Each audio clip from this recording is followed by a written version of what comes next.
Deer B unit aspirants এবং সকল স্তরের ভর্তি যোদ্ধারা, সবাই কেমন আছো? তোমাদের পরীক্ষার মাত্র বাকি 20 দিন বা 30 দিন এরকম, তাই না? তোমরা নিশ্চয়ই এই টাইমে অনেক পরিশ্রম করছো এবং বেশ ঘাম ঝরিয়ে ফেলেছো এই 4-5 মাস। তোমাদেরকে যে কথা বলার জন্য আজকে আসা, সেটা খুব বেশি টাইম নেব না, 3 থেকে 4 মিনিট টাইম। ওকে, তোমাদের এই লেভেলটা বা এই স্টেজটা কিন্তু আমরা পার করে এসেছি 2 বছর আগে মোটামুটি। আমি জানি এই টাইমটা কতটা আসলে কঠিন। এই টাইমে যে পরিবারের কাছে একটা টাকা চাইতেও লজ্জা লাগে, বা এই টাইমে যে কোনো রকমের ব্রেকডাউন হতে পারে যে কোনো সময়, এটা কিন্তু খুবই স্বাভাবিক। আমি জাস্ট এই কথা বলতে তোমাদের সামনে এসেছি যে তুমি পারবে, ঠিক আছে?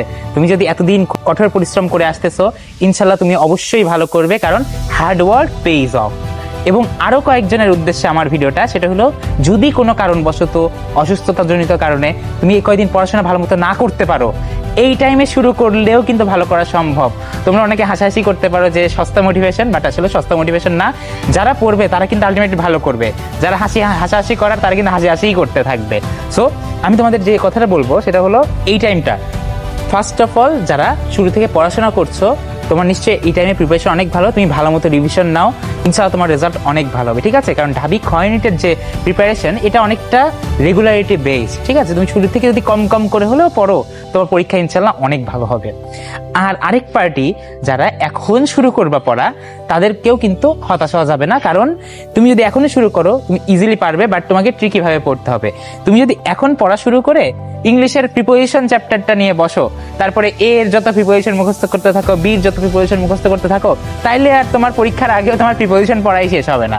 তোমাকে পড়তে হবে ট্রিকি ভাবে, একটু বুদ্ধিমান ভাবে, ঠিক আছে? তুমি কিভাবে পড়বা? তুমি একটা কোয়েশ্চেন ব্যাংক কিনে ফেলো।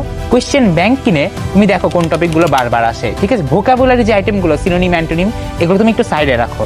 এগুলো যে আগের বছরের কোয়েশ্চেন আছে, ডিইউ, আরইউ, তারপরে হলো বিসিএস এর যে কোয়েশ্চেনগুলো, এগুলো তুমি পড়তে থাকো। এখান থেকে কিন্তু ইজিলি তুমি কমন পেতে পারো, কারণ এই পরীক্ষাগুলোতে কিন্তু সবসময় মানে ইম্পর্টেন্ট প্রিপোজিশনগুলো বা সিনোনিম, অ্যান্টোনিমগুলো এসে গিয়েছে অলরেডি। ডিইউতে এগুলো অনেক রিপিট হতে পারে। এরপরে যেটা বলবো সেটা হইলো বাংলার ক্ষেত্রে তুমি কি করতে পারো, বাংলার ক্ষেত্রেও যে মুখস্থ আইটেমগুলো, এগুলো সাইডে রাখো। তারপরে ইংলিশ বাংলা দুইটাই রিটেন প্র্যাকটিস করতে হবে, ঠিক আছে? এবং কোয়েশ্চেন ব্যাংক কেনার কথা বললাম কেন? কোয়েশ্চেন অ্যানালিসিস করতে হবে, গ্রামারের কোন টপিকগুলো অনেকবার আসছে বা কোর টপিকগুলো, ঠিক আছে? ইংলিশের যেই টপিকগুলো তোমাদের না পড়লেই না, সেটা কিন্তু তোমাকে পড়তে হবে এখনই। যেরকম conditional sentence, right form of verb, subject verb agreement, এইগুলো কিন্তু একদম কোর টপিক, এগুলো কিন্তু বাদ দেওয়ার কোনো ওয়ে নাই। সো প্রিপোজিশন না পড়ে আগে এইগুলো পড়ো, ঠিক আছে? তারপরে আরেকটা কথা বলবো, সেটা হলো তুমি যে লাস্টে শুরু করছো, এটা নিয়ে কখনো লো ফিল করা যাবে না, কারণ আমাদের এডুকেশনাল প্ল্যাটফর্মগুলোর মধ্যে একটা কমন ক্যারেক্টারিস্টিক আছে, আমরা ডিইউ বা ঢাবি বা বুয়েট এগুলোকে অনেক বেশি গ্লোরিফাই করে ফেলি।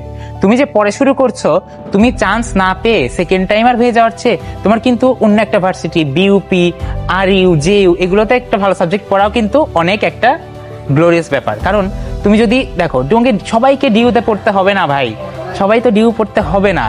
সব ভার্সিটির কিছু কিছু ইউনিক বৈশিষ্ট্য থাকে। If you target the moon, you will at least hit the stars, একটা কথা আছে। সো তুমি এখনই শুরু করো, ইনশাল্লাহ তোমার কিন্তু ভালোই হবে। সো দুই পার্টি যারা আগে থেকে পড়াশোনা করছো, বেস্ট অফ লাক, ইনশাল্লাহ তোমাদের এক্সাম ভালো হবে যদি কোনো অঘটন না ঘটাও। আর আরেক পার্টি যারা শুরু করার প্ল্যান নিচ্ছ বা ভাবতেছো শুরু করবা, তারা এখনই আজকে এই মুহূর্তে এই ভিডিও দেখা মাত্র শুরু করো, ঠিক আছে? হোপফুলি তোমার এক্সাম অনেক ভালো হবে এবং ইনশাল্লাহ তোমাদের সকলের পরীক্ষা অনেক ভালো হবে। তোমাদের সকলের জন্য শুভকামনা। Thanks for listening everyone, thanks to all.